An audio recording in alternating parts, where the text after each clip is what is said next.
Balayya versus NTR వాళ్ళిద్దరికి ఎందుకు పడదు, అసలు వాళ్ళిద్దరి మధ్య గొడవ ఏంటి, ఈ రోజు వీడియోలో తెలుసుకోబోతున్నాం. వీడియో స్టార్ట్ చేసే ముందు ఒక చిన్న డిస్క్లైమర్.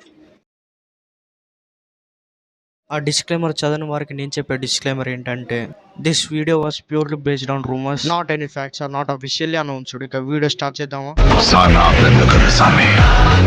రక్తంతో సంద్రమే ఇరువెక్కిన కథ మా దేవర కథ.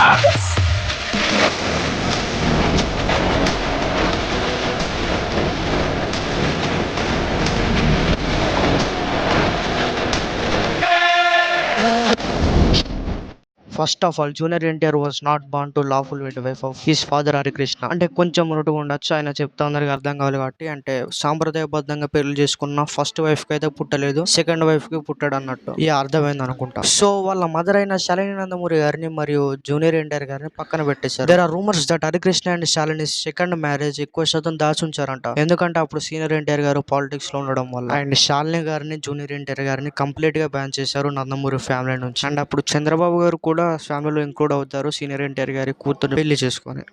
Loss of elections and NTR Lakshmi Parvati marriage. Senior NTR గారు ఎలక్షన్లో ఓడిపోయిన తర్వాత he was completely in null phase of loneliness, and that's why Lakshmi Parvati came in to his life.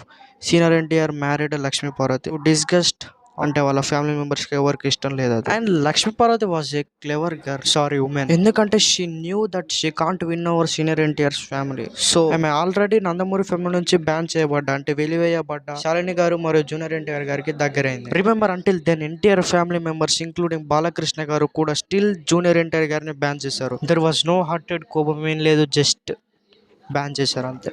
The senior NTR's death and Chandrababu Naidu race to power. Senior NTR గారు చనిపోవడం మరియు అదే సంవత్సరం చంద్రబాబు నాయుడు గారు పవర్ లోకి రావడం. ఏ సంవత్సరంలో? అరే ఫ్లో చెడేది ఉబ్బా కదరా, 1996లో.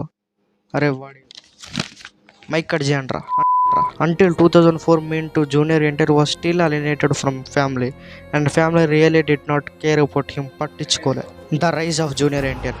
Junior NTR then made a forgetful film debut with Ninnu Choodali. After this junior NTR గారు తన లింగేజ్ ని వాడారు, అంటే ఫ్యామిలీ పేరు వాడారు. అండ్ జూనియర్ ఎన్టీఆర్ గారు కేవలం తన తాతయ్య గారి పేరు మరియు ఫ్యామిలీ పేరు వాడారు, కానీ ఎక్కడ కూడా బాబాయ్ రిఫరెన్స్ తేలేదు. దట్స్ అదే ఆయన సంస్కారం. అండ్ ఫైనల్ గా జూనియర్ ఎన్టీఆర్ గారు తన ఫస్ట్ బ్లాక్ బస్టర్ ఇస్తారు తన ఆది మూవీతో. And after successfully working with SS Rajamouli by the film, I mean in the film student number 1, again they combined and given the film Simhadri, which was almost an industry hit. అండ్ ఈ cinema తీయడానికి కారణం ఏంటంటే, student number 1 film తో ఎస్ఎస్ రాజమౌళి గారు satisfy కాలేదంట. ఎందుకంటే సినిమాకి పేరుకి ఎస్ఎస్ రాజమౌళి గారు డైరెక్టర్, కానీ మోస్ట్ ఆఫ్ ద డైరెక్షన్ చేసింది రాఘవేంద్రరావు గారు అంట. సో ఎస్ఎస్ రాజమౌళి గారు not satisfied with that, so they done other film. Okay, దాన్ని పక్కన పెట్టండి, అది వేరే విషయం. కమ్ టు ద టాపిక్, రండి. And Simhadri was almost an industry hit, and ఆ సంవత్సరంలో హైయెస్ట్ గ్రాస్డ్ ఫిలిం అదే. ఒక్కడు మూవీని కూడా బీట్ చేసింది. The last of legends, the loss of elections. 2004లో జరిగిన ఎలక్షన్ లో చంద్రబాబు నాయుడు గారు మరియు నందమూరి బాలకృష్ణ గారు ఓడిపోతారు. And the failure of Tarakaratna and Kalyan Rao. Balakrishna గారి మరియు మిగిలిన నందమూరి ఫ్యామిలీ మొత్తం స్టార్టింగ్ లో జూనియర్ ఎన్టీఆర్ గారి మరో కజిన్ అయిన తారకరత్న గారు ద సన్ ఆఫ్ మోహన్ కృష్ణను ఇంట్రడ్యూస్ చేశారు వాళ్ళ ఫ్యామిలీ వారసుడిగా. But he failed, not succeeded as expected. తర్వాత కళ్యాణ్ రామ్ గారిని ఇంట్రడ్యూస్ చేస్తారు. అయినా కూడా మోడరేట్ సక్సెస్ తోనే ఉంటాడు, కానీ జూనియర్ ఎన్టీఆర్ గారి స్టేటస్ అయితే రీచ్ కాలేకపోతాడు. Chandrababu Naidu was a great politician, and he found a opportunity that is using junior NTR's fame to win elections. Chandrababu Naidu గారు జూనియర్ ఎన్టీఆర్ గారిని ఫేమ్ ను వాడుకొని ఎలక్షన్ లో గెలవాలనుకున్నారు. సో ఆయన చేసిన పొలిటికల్ క్యాంపెయిన్ లో జూనియర్ ఎన్టీఆర్ గారిని వాడుకున్నారు. ఇంకా డీటెయిల్ గా చెప్తా. గొప్ప రాజకీయ వ్యూహకర్త అయిన నారా చంద్రబాబు నాయుడు గారు 2009లో జరిగిన ఎలక్షన్ లో గెలవడం కోసం మరియు పార్టీని బలోపేతం చేయడానికి జూనియర్ ఎన్టీఆర్ గారి ఫేమ్ ని వాడుకున్నారు, అంటే రాజకీయ ప్రచారంలో వాడుకున్నారు అన్న. దానికోసం అతను బాలకృష్ణ మరియు జూనియర్ ఎన్టీఆర్ మధ్య శాంతి ఒప్పందం కూడా చేశాడు. అందువల్ల జూనియర్ ఎన్టీఆర్ గారు మరియు తన తల్లి గారైన శాలిని గారు ఏమాత్రం నందమూరి ఫ్యామిలీ నుంచి బహిష్కరించబడారు. ఈ విషయంపై జూనియర్ ఎన్టీఆర్ గారు ఎంతో సంతోషంగా ఉంటారు, ఎందుకంటే తన సొంత బాబాయ్ కూతురు పెళ్లికి పిలువబడని వ్యక్తి, అటువంటి వ్యక్తి చివరకు కుటుంబం ద్వారా గుర్తింపు పొందడం అనేది జూనియర్ ఎన్టీఆర్ గారికి చాలా పెద్ద విషయం. జూనియర్ ఎన్టీఆర్ గారు నిజంగా బాలకృష్ణ గారిని ప్రేమిస్తారు. అండ్ ఇప్పుడు మీరు స్క్రీన్ మీద చూస్తున్న ఫోటో జూనియర్ ఎన్టీఆర్ గారు బహిష్కరణ కాలంలోనిది.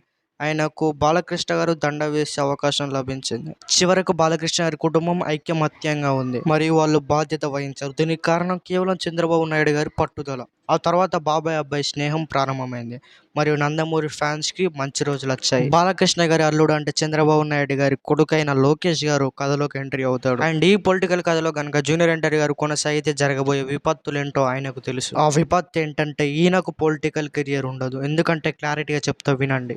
జూనియర్ ఎన్టీఆర్ గారిని టీడీపీ పార్టీకి పరిచయం చేశారు. అండ్ ఆయన టీడీపీ పార్టీ యొక్క ఇంపార్టెంట్ స్టార్ క్యాంపెయినర్ అయ్యాడు. అంటే ఎన్టీఆర్ గారు తన స్పీచ్ లతో చాలా పెద్ద ఎత్తున జనాలను ఆకర్షించాడు. మరియు చాలా మంది జూనియర్ ఎన్టీఆర్ గారిని సీనియర్ ఎన్టీఆర్ గారితో పోల్చారు. ఎందుకంటే ఆయనకు తన తాతగారి ఓరియేటర్ స్కిల్స్ వచ్చాయంటారు. అంటే వాక్చాతుర్యం, అంటే ప్రజలను తమ స్పీచ్ లతో ఆకర్షించే శక్తి. బట్ సాడ్లీ ఎన్నికల్లో టీడీపీ పార్టీ ఓడిపోయింది. ఇప్పుడు 2 సార్లు ఓడిపోయిన ఏ పార్టీకి అయినా అగ్రనాయకుడిపై ప్రశ్నలు తలెత్తడం ఖాయం. టీడీపీ పార్టీలో కూడా అదే జరిగింది. సిబిఎన్ చంద్రబాబు నాయుడు గారు ఇక ఆయన స్థానంలోనే ఉంటారా, ఆయన స్థానంలోకి వచ్చేదెవరు, ఆయన వారసుడు ఎవరు అనే ప్రశ్నలు ఎదురయ్యాయి. ఇలా కొంతమంది సందేహించడం ప్రారంభించారు. మరియు చాలా మంది cadre were in favour of junior NTR, అంటే జూనియర్ ఎన్టీఆర్ గారి పగ్గాలు పట్టడానికి లేదా కనీసం ఆ పాత్రకు సిద్ధం కావడానికి అనుకూలంగా ఉన్నారు. ఇవి బాలకృష్ణకు మరియు చంద్రబాబు నాయుడు గారికి స్పష్టంగా నచ్చలేదు. ద యూజ్ అండ్ త్రో, అవసరమైనప్పుడు వ్యక్తుల్ని ఉపయోగించుకొని వారిని పక్కన పెట్టే చెడు చరిత్ర చంద్రబాబు నాయుడు గారికి ఉంది.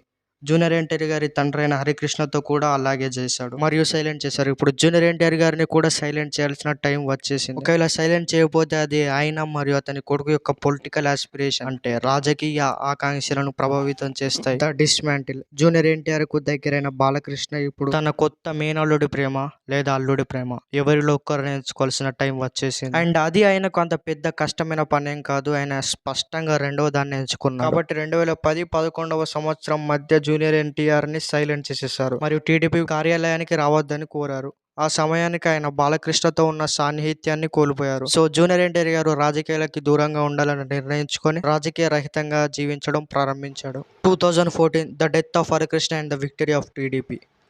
2014లో జూనియర్ ఎన్టీఆర్ ని దూరంగా ఉంచినప్పటికీ టీడీపీ పార్టీ అధికారంలోకి వచ్చింది. లోకేష్ పాలన చేపట్టాడు. టీడీపీ కేడర్ తో సంబంధాలు పెంచుకున్నాడు. జూనియర్ ఎన్టీఆర్ మరియు అతని కుటుంబం హరికృష్ణ మరియు అతని ఫోస్టర్ బ్రదర్ అంటే పెంపుడు సోదరుడు కూడా రాజీపడి ఇప్పుడు ఒకే కుటుంబంగా బలోపేతమయ్యారు. అదే సమయంలో ఈ కుటుంబానికి ఒక విషాదం వచ్చింది. అది కళ్యాణ్ రామ్ గారి పెద్ద సోదరుడైన అంటే అన్న జానకిరామ్ గారు 2014లో కార్ యాక్సిడెంట్ లో చనిపోయారు. ఇప్పుడు వాళ్ళ బాండ్ మరింత స్ట్రాంగ్ అయింది. Then junior NTR and Kalyan Ram decided to mind their own businesses, అంటే రాజకీయాలకు దూరంగా ఉండి వారి పనులు చేసుకుందామని అనుకున్నారు. అదే సమయంలో వారికి మరో విషాదం వచ్చింది. అది ద డెత్ ఆఫ్ హరికృష్ణ.